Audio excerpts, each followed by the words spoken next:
నమస్తే friends, welcome to Chenchai vlogs. ఇవాళ మన రివ్యూ ఏంటంటే మన రాజా సాబ్ ప్రభాస్ గారి సినిమా రెండవ రోజు కలెక్షన్స్ అయితే దుమ్ము దులిపిందనమాట. రికార్డుల సునామీ అని చెప్పుకోవచ్చు.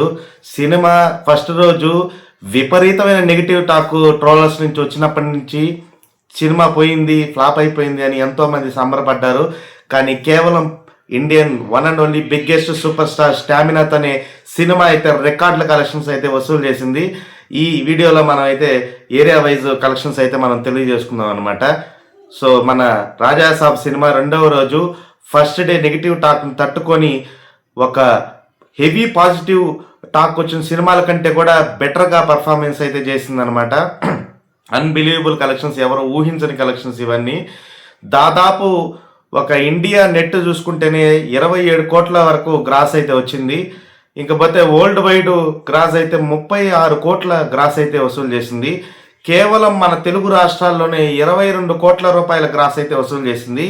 ఇంకా షేర్ విషయానికి వస్తే 13 కోట్ల 20 లక్షల రూపాయలు షేర్ అయితే వసూలు చేసింది అనమాట. ఈ దెబ్బకి మైండ్ బ్లాక్ అయింది ట్రోలర్స్కి అయితే మాత్రం. ఓ రేంజ్ కలెక్షన్స్ అబ్బా.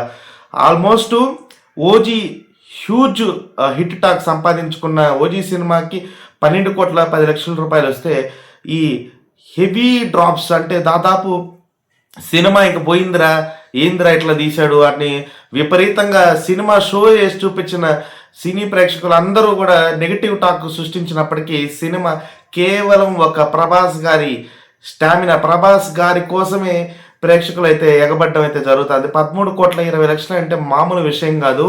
హెవీ కలెక్షన్స్ అనమాట. సెకండ్ డేలో ఇది సినిమా అయితే ఆల్మోస్ట్ 6th ప్లేస్, దాదాపు RRR అయితే 33 కోట్ల రూపాయల షేరు. అలాగే రెండవ ప్లేస్లో సలార్ సినిమా దాదాపు 26 కోట్లు.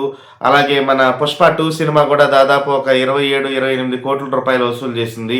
అలాగే మన సలార్ తర్వాత పుష్ప 2 తర్వాత దాదాపు 27-26 కోట్ల 14 కోట్ల రూపాయలు బాహుబలి 2 ఉంటే 13.2లో రాజా సాబు, 12.10లో ఓజీ. నిజంగా చెప్పాలంటే అన్బిలీవబుల్ కలెక్షన్స్. టాప్ 10లో అయితే ప్లేస్ అయితే సంపాదించుకుంది. ఒక నెగిటివ్ సినిమాకి ఈ రేంజ్ కలెక్షన్స్ అయితే మాత్రం ఈ మధ్య కాలంలో ఎప్పుడూ చూడలేదన్నమాట. సినిమాలో సత్తా ఉందా లేదా అనేది ఆల్రెడీ మీరు చూశారు. సినిమా చూసిన ప్రతి ఒక్కరూ కొంతమంది మిక్స్డ్ రెస్పాన్సెస్ ఇచ్చినప్పటికీ సినిమాలో కేవలం ప్రభాస్ గారి యొక్క స్టామినాతోనే సినిమా అయితే ఈ రేంజ్ కలెక్షన్ సాధించడం అయితే నిజంగానే ట్రోలర్స్ అందరూ అయితే షాక్ అయిపోయారు. ప్రభాస్ ఊరికే అనరబ్బా, ప్రభాస్ రాజు గారు, ఆయన మనసు, ఆయన పేరు, ఆయన మనసు మంచిది కాబట్టి ఆయన సినిమాని ఆయన థియేటర్ స్క్రీన్ పైన చూడడానికి 70mm స్క్రీన్లో ఎంతమంది ఎదురు చూస్తున్నారని బుక్ మై షోలో కూడా ఆల్మోస్ట్ 20K కలెక్షన్స్ అయితే బుకింగ్స్ అయితే జరగడం జరిగింది 1 అవర్కి. ఇది అన్బిలీవబుల్ కలెక్షన్స్ అయితే చెప్పుకోవచ్చు. నైట్ షో నుంచే, ఫ్రైడే నైట్ షో నుంచి అయితే మాత్రం హ్యూజ్ రెస్పాన్స్ అనమాట. బుకింగ్స్ ఓ రేంజ్లో అయితే కలెక్షన్స్ అయితే బుకింగ్స్ అయితే జరగడం జరిగింది బుక్ మై షో యాప్లోనే. ఇంకా ఆఫ్లైన్ సేల్లో అన్నీ కలుపుకొని సినిమా అయితే మాత్రం రికార్డుల కలెక్షన్స్ అయితే వసూలు చేయడం జరిగింది. ఫస్ట్ డే మనం మాట్లాడుకున్నాము దాదాపు 120 నుంచి 130 కోట్ల వరకు గ్లాస్ ఉంటుందని చెప్పి.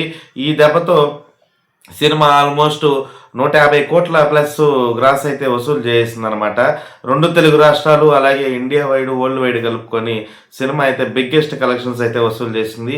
హిందీ నెట్ కూడా ఆల్మోస్ట్ 5 కోట్ల రూపాయలు అయితే వసూలు చేయడం జరిగింది. అలాగే తమిళనాడు, కర్ణాటక ఇవన్నీ కలుపుకొని దాదాపు ఒక 2-3 కోట్ల రూపాయలు, ఆల్మోస్ట్ 36 కోట్ల రూపాయల గ్రాస్ అయితే మాత్రం సినిమా అయితే సాధించింది. ఇదైతే ఒక రికార్డ్ అనే చెప్పుకోవాలి. ఎంతోమంది సినిమాని తొక్కేయాలి, ఈ సినిమా ఏం లేదని చెప్పి డైరెక్ట్గా చెప్పినప్పటికీ కేవలం ఒక ప్రభాస్ గారి stamina, the Indian one and only biggest super star, ఇండియాలోనే కాదు మన ఇండియాని రిప్రజెంట్ చేస్తూ వరల్డ్ వైడ్ ఒక స్టార్ స్టామినాని పొందగలిగిన ఒక ఏకైక స్టార్ హీరో మన ప్రభాస్ గారు. ఆయన్ని సిల్వర్ స్క్రీన్ మీద చూసేదానికి జనాలు అయితే ఎగబడుతున్నారు. ఇంకా ఎలాగో పండగలు కాబట్టి సాటర్డే, సండే ఇవాళ కూడా దుమ్ము దులిపేసింది. సండే రోజు కూడా కలెక్షన్స్ అయితే ఒక రేంజ్లో వచ్చాయన్నమాట. ఇకపోతే రేపటి నుంచి సాటర్డే పండగలు స్టార్ట్ అయిపోయాయి. అలాగే Bhogi, Sankranti, Kanuma followed by weekend. Cinema అయితే మరిన్ని కలెక్షన్స్ వసూలు చేసేదానికి ఇంకా ఎక్కువ స్కోప్ ఉంది. ఇక్కడ ఒక చిన్న బాధ ఏంటంటే డైరెక్టర్ గారి మీద, మీరు ట్రైలర్లో ఆ పెద్ద ఆయన లుక్ చూపించి సినిమాలో చూపించకుండా 1000 రూపాయలు 800 రూపాయలు ఫ్యాన్సీ షో టికెట్లు పెట్టి అదేం తెలివిరా నాయన అనేది మళ్ళీ సినిమాకి వెళ్ళి చూస్తే ఏమో ఆ గెటప్ లేకపోవడం, మళ్ళీ సినిమాని ఫస్ట్ డే రోజు ఈవినింగ్ షోస్కి మళ్ళీ ఆ గెటప్తో కొన్ని వీడియోస్ వదలడం అనేది ఇదైతే కరెక్ట్ కాదు.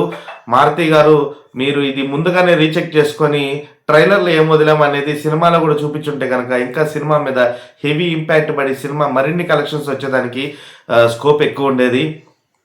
సో సినిమా అయితే ఓవరాల్గా అయితే విపరీతమైన కలెక్షన్స్ అయితే వసూలు చేస్తుంది అనమాట. ఇంకా చూద్దాం ఎన్ని రికార్డులు సృష్టిస్తుందో రాజాసాబు రాబోయే రోజుల్లో. సో ఇదండి మన రివ్యూ. ఇవాళ రాజాసాబ్ సినిమా చాలా బాగుంది, వెళ్ళి చూడండి, థియేటర్స్కి వెళ్ళండి, ఎంజాయ్ చేయండి ఫ్యామిలీతో కూడా. తిరిగి మన నెక్స్ట్ బ్లాగ్లో వస్తున్నాం. అంతవరకు సెలవు. ఇట్లా మీ చెంచా బ్లాగ్ సైనింగ్. Bye bye.